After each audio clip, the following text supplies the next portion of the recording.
What's that, Pengu? Peter Hamill's lyrics make you sad? Don't give up.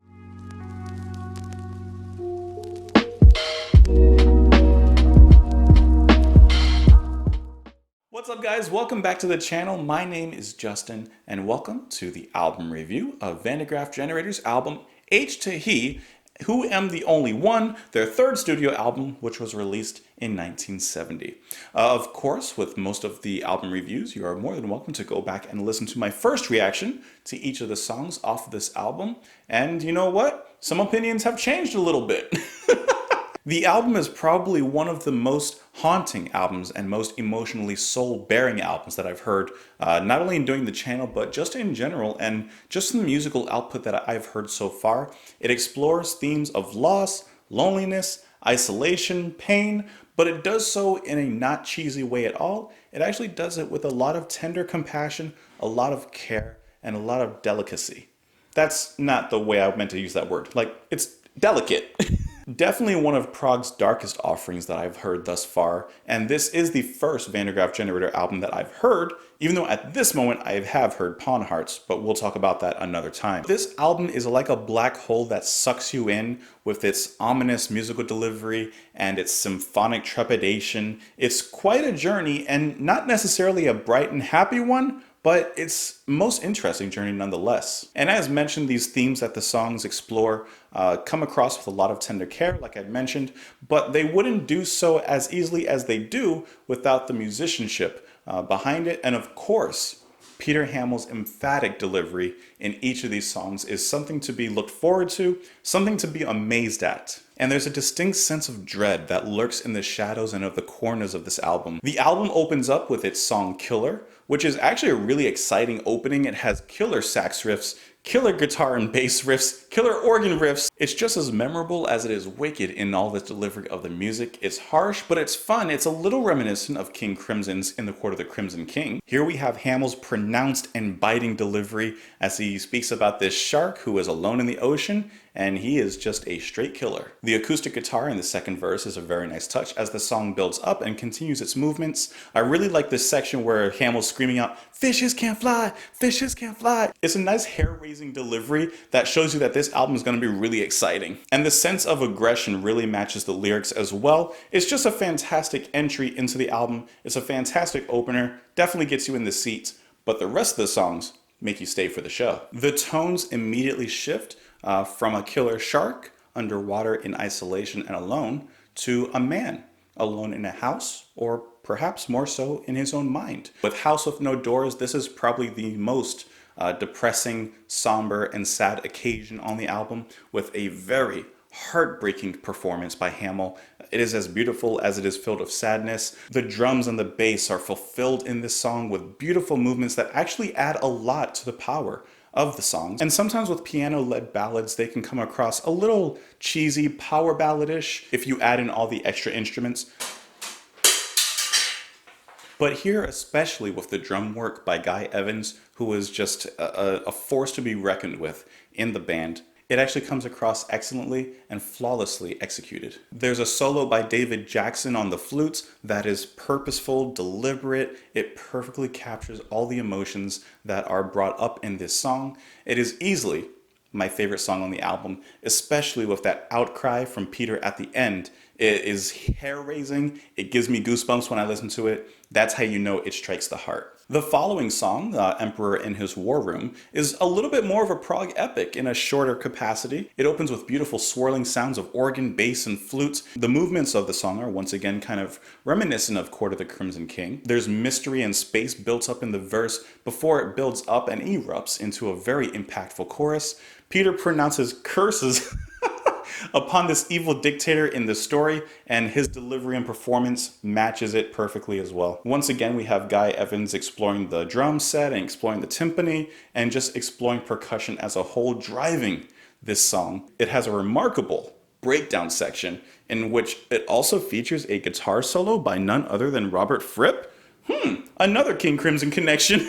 And that is just a welcome surprise in the song. Fantastic addition into the song before it switches into saxophone, which sends off this beautiful epic in a fantastic way. The next song, opening side 2 of the album, Lost, opens with some really striking words that I really love. So here we are, or rather here I am, quite alone.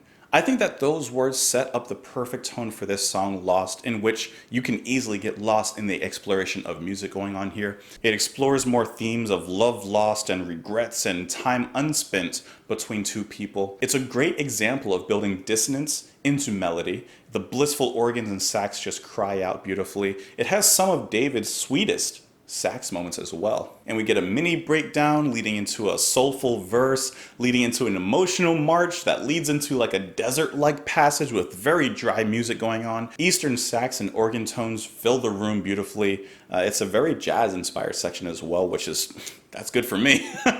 And it ends with sadness and hopelessness as Peter Hamill cries out, "I love you," to someone who will never hear those words. It is just absolutely heartbreaking. And you get a lot of those kind of moments throughout the album, but it's especially when he says, "I love you," that you can really hear the pain in his voice as it fades away. Pioneers Over Sea, the final track on the album, is probably the hardest one for me to get into, and was the hardest one for me to get into.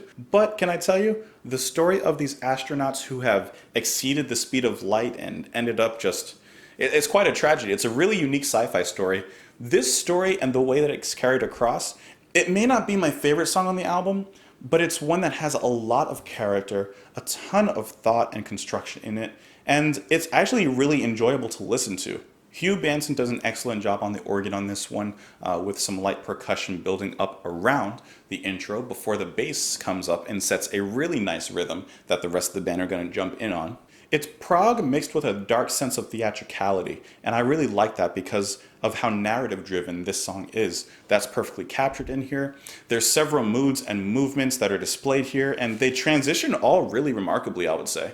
And then as the tragic realities of time travel begin to settle in musically and thematically, the music becomes cosmically somber, and eventually we're left in isolation. It has a very cosmic horror kind of vibe, and especially after the music crashes and disaster strikes, when it reaches its peak, it's a really interesting climax, and it's a really beautiful send-off for the album as well as the song itself. So that was just a quick breakdown and a quick run through of each of the songs and my general thoughts and opinions on them. But let's get into my favorite moments on the album, my favorite lyrics, and my song rankings for Van de Graaf's H to E. So for my favorite moments on the album, absolutely all of Mark Hamill.